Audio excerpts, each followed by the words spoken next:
আসসালামু আলাইকুম। আশা করছি আপনারা সবাই অনেক ভালো আছেন এবং সুস্থ আছেন। এখন যে ফোনটি দেখতে পাচ্ছেন এটি হচ্ছে Vivo V23e। Vivo V23 কিছুদিন আগেই লঞ্চ করা হয়েছে। আমরা সেটা রিভিউ অলরেডি করেছি। যারা ভিডিওটি দেখেননি, এই ভিডিওটির ডেসক্রিপশন বক্সে লিঙ্কটি দেওয়া থাকবে, চাইলে অবশ্যই দেখে আসতে পারেন। যারা ভিডিওটি দেখছেন, আশা করছি পুরো ভিডিওটি দেখবেন স্কিপ না করে। ভালো খারাপ সকল কিছুই তুলে ধরবো এই ভিডিওর মাধ্যমে। পুরো ভিডিওটি দেখলে এই ফোনটি সম্পর্কে বেসিক একটি ইনফরমেশন বা ধারণা আপনি পেয়ে যাবেন। ভিভো ভি সিরিজের যে স্মার্টফোনগুলো লঞ্চ করা হয় সেগুলোর ক্যামেরা আউটলুক ডিজাইনের উপর বেশ ফোকাস করা হয়। তো এবারও ভিভো V23e এর মধ্যে সেটাই লক্ষ্য করেছি। সো ভিউয়ার্স, চলুন এই ডিভাইসটির মধ্যে কি কনফিগারেশন থাকছে এটা সম্পর্কে বেসিক ধারণা থাকবে। এটি হচ্ছে ভিভো V23 এর বক্সটির ডিজাইন বেশ প্রিমিয়াম। সো চলুন বক্সটি এখন আমরা আনবক্স করব এবং দেখব কি কি ম্যাটেরিয়ালস এখানে রয়েছে। বক্সটি ওপেন করলেই পেয়ে যাবেন স্মার্টফোন, এছাড়াও পাচ্ছেন একটি সিলিকন ব্যাক কভার। পরামর্শ থাকবে আপনার এই ফোনটি যে কোনো স্ক্র্যাচ থেকে বাঁচাতে অবশ্যই ব্যাক কভারটি ইউজ করবেন। পাচ্ছেন একটি ইউজার ম্যানুয়াল গাইড রয়েছে, সিম ইজেক্টর পিন, একটি টাইপ সি ডাটা কেবল এবং পেয়ে যাচ্ছেন 44 ওয়াটের চার্জিং অ্যাডাপ্টার এবং সর্বশেষ রয়েছে একটি ডঙ্গল। সো ভিউয়ার্স, এই ছিল এই ডিভাইসটির বক্স কন্টেন্ট। এই স্মার্টফোনটির প্রাইস হচ্ছে 27,990 টাকা। এই স্মার্টফোনটি আপনারা দুটি কালারে অ্যাভেলেবেলে পেয়ে যাবেন। আমাদের রিভিউ ইউনিটি কালার হচ্ছে সানশাইন কস্ট। স্মার্টফোনটির আউটলুক বেশ প্রিমিয়াম। ব্যাক সাইডে এটি এজি ম্যাট গ্লাস ইউজ করা হয়েছে, এটির ফলে ফিঙ্গারপ্রিন্ট ক্যাচ করছিল না। তবে সাইডে যে বাম্পারটি আমরা পেয়ে যাচ্ছি সেটি হচ্ছে প্লাস্টিক ফ্রেমের। ওপরের দিকে থাকছে একটি ক্যামেরা বাম্প। এটির ডিজাইন আমার কাছে বেশ প্রিমিয়াম লেগেছে, দেখতে অনেকটা ফ্ল্যাগশিপ ক্যাটাগরি স্মার্টফোনের মতো। এছাড়াও এটির রাইট সাইডে রয়েছে ভলিউম লকার এবং পাওয়ার বাটন। ওপরের দিকে থাকছে একটি নয়েজ ক্যান্সেলেশন মাইক এবং নিচের দিকে পাচ্ছেন SIM tray point, type C port এবং বটম ফায়ার স্পিকার। এই ডিভাইসটির 172 গ্রাম ওয়েট হওয়াতে খুব হ্যান্ডি এবং খুবই কমফোর্টেবলি এটা ইউজ করা যাচ্ছে। এই স্মার্টফোনটির থিকনেস হচ্ছে 7.36 মিলিমিটার এবং এটি যথেষ্ট স্লিম, এবং এতটা স্লিম হওয়ার কারণে এখানে আমরা 3.5 মিলিমিটার হেডফোন পাচ্ছি না। ডিসপ্লেটির টাইপ নিয়ে আমি কিছুটা হতাশ হয়েছি।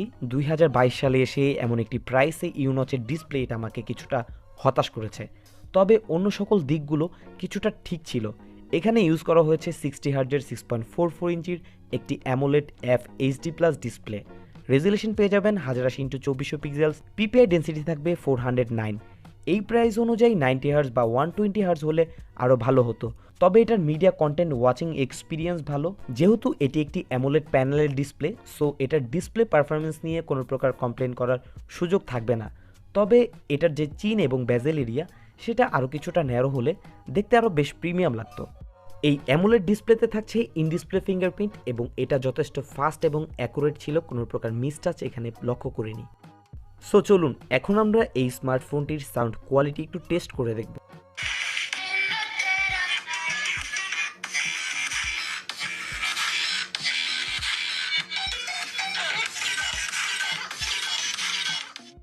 এই স্মার্টফোনটির সাউন্ডে কোনো প্রকার স্টিরিও স্পিকার থাকছে না। এটিতে যে বটম ফায়ার স্পিকারটি ইউজ করা হয়েছে এটা যথেষ্ট লাউড ছিল এবং স্মুথ এবং ক্লিয়ার একটি সাউন্ড পাচ্ছিলাম। কথা বলবো এই স্মার্টফোনটির পারফরমেন্স সম্পর্কে। এই স্মার্টফোনটিতে ইউজ করা হয়েছে LPDDR4X এর 8GB র্যাম এবং এক্সটেন্ডেড র্যাম থাকছে 4GB এবং 4GB এক্সটেন্ডেড র্যাম হওয়াতে রিসেন্ট অ্যাপ ইউজিং এক্সপিরিয়েন্স আরও বেটার হবে। একত্রে বেশ কিছু অ্যাপ ইউজ করেছি, কোনো প্রকার প্রবলেম ফেস করিনি। ফোনটির মধ্যে ইন্টারনাল স্টোরেজ হিসেবে থাকবে 128GB। আশা করছি এটা আপনার স্টোরেজের চাহিদা পূরণ করতে পারবে। পারফরমেন্স সেকশনের আরও একটি মূল বিষয় হচ্ছে ফোনটির প্রসেসর। এই স্মার্টফোনটিতে প্রসেসর থাকছে Helio G96। যেহেতু এটার প্রাইস 27,990 টাকা, সেখানে Helio G96 আমাকে কিছুটা হতাশ করেছে। এই প্রাইসে চাইলে 800U 5Gর মতো প্রসেসর কিন্তু ইউজ করতে পারত। এখানে G96 এর যে পারফরমেন্স আমরা পেয়েছি, ওভারঅল এটা যথেষ্ট অপটিমাইজ একটি প্রসেসর, গেমিং এক্সপিরিয়েন্সেও ভালো রেজাল্ট করবে।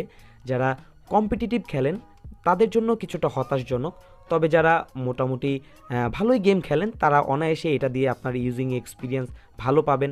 যেমন গ্রাফিক্সের কথা বলতে গেলে পাবজি খেলতে গেলে এখানে এইচডিতে হাই গ্রাফিক্স এবং ফ্রি ফায়ার আপনারা এটার হচ্ছে আলট্রা গ্রাফিক্স পর্যন্ত সাপোর্ট পেয়ে যাবেন। আশা করছি গেমিং এক্সপিরিয়েন্স নিয়ে আপনাদের তেমন কোনো প্রবলেম হবে না। তবে যারা একটু হাইলি গেম খেলতে চান তবে তাদের কিছুটা প্রবলেম হবে। তবে এই স্মার্টফোনটির একটি আলাদা গেমিং রিভিউ নিয়ে আসতে চাচ্ছি। এটার জন্য অবশ্যই আপনাদেরকে কমেন্ট করতে হবে। যদি আপনাদের কমেন্টের ভালো একটি রেসপন্স পাই, আমি খুব শীঘ্রই এটার একটি গেমিং রিভিউ নিয়ে আসবো এবং সেখানে সকল কিছুই তুলে ধরার চেষ্টা করব। সো অবশ্যই আপনারা বেশি বেশি করে কমেন্টস করবেন এবং ভিডিওতে একটি লাইক করতে কিন্তু ভুলবেন না এবং অবশ্যই চ্যানেলটি সাবস্ক্রাইব করবেন। ফোনটির অপারেটিং সিস্টেম হিসেবে পেয়ে যাচ্ছি অ্যান্ড্রয়েড 11 এবং ইউআই থাকছে FantaSOS 12.1। ইউআইটি বেশ ক্লিন, মাত্র 1 থেকে 2টি প্রি ইনস্টল অ্যাপ আমরা এখানে পেয়েছি। তবে অন্যান্য ফোনগুলোর মধ্যে আমরা প্রচুর প্রি ইনস্টল অ্যাপ পেয়ে যাই, সেটা কিন্তু এই স্মার্টফোনটিতে পাচ্ছি না। সো এখানে ভিভোকে অ্যাপ্রিসিয়েট করতে হচ্ছে। কথা বলবো এই স্মার্টফোনটির ক্যামেরা সম্পর্কে। এই স্মার্টফোনটিতে ক্যামেরাতে ইউজ করা হয়েছে ট্রিপল ক্যামেরা সেটআপ, যার মেইন ক্যামেরা 64 মেগাপিক্সেল, যার অ্যাপারচার ভ্যালু f1.79, 8 মেগাপিক্সেল একটি আলট্রা ওয়াইড অ্যাঙ্গেল থাকছে এবং 2 মেগাপিক্সেল একটি ম্যাক্রো লেন্স। ফোনটির ফ্রন্ট সেলফি ক্যামেরা থাকছে 50 মেগাপিক্সেল। ফোনটির ক্যামেরার ফিচার্সের মধ্যে বেশ কিছু ফিচার্স রয়েছে, যেমন সফটওয়্যার বেজ একটি বোকে ফিচার্স আপনারা পেয়ে যাবেন, রয়েছে ডুয়েল ভিউ ভিডিও, রয়েছে ইআইএস, এছাড়াও বেশ কিছু ফিচার্স আপনারা এখানে পেয়ে যাবেন। তবে এবার থাকছে না কোনো 4K সাপোর্ট, মানে আপনি ফ্রন্ট এবং ব্যাকে কিন্তু 4K ভিডিও রেকর্ডিংয়ের সাপোর্ট পাচ্ছেন না। সো আপনাদের উদ্দেশ্যে বেশ কিছু ছবি দিয়ে দিচ্ছি, ছবিগুলো দেখে আমাকে কমেন্টস করে জানাবেন আপনাদের কাছে এই স্মার্টফোনটির ক্যামেরার কোয়ালিটি কেমন লেগেছে।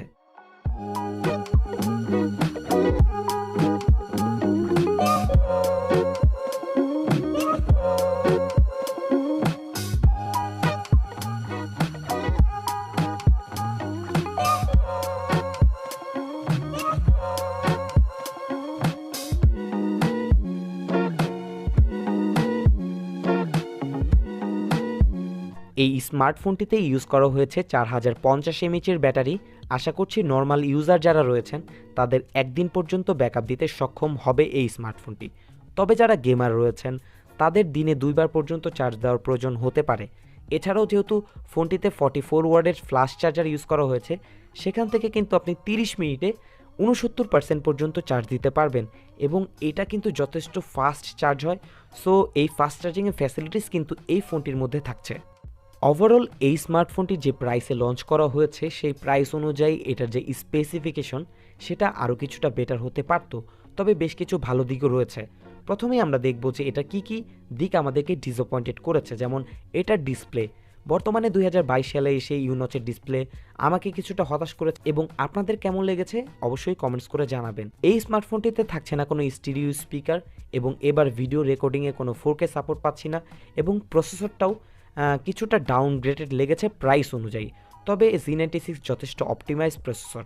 তবে বেশ কিছু ভালো দিকও এখানে পেয়ে যাবেন এবং সেখানে রয়েছে এই স্মার্টফোনটির ডিজাইন এক কথায় অসাধারণ। ভিভো বরাবরই ভি সিরিজের যে স্মার্টফোনগুলো রয়েছে সেগুলোর ডিজাইন অসাধারণ করে থাকে এবং ফোনটিতে রয়েছে 8GB র্যাম এবং 4GB এক্সটেন্ডেড র্যাম এবং 44 ওয়াটের মতো ফ্লাশ চার্জার ইউজ করা হয়েছে।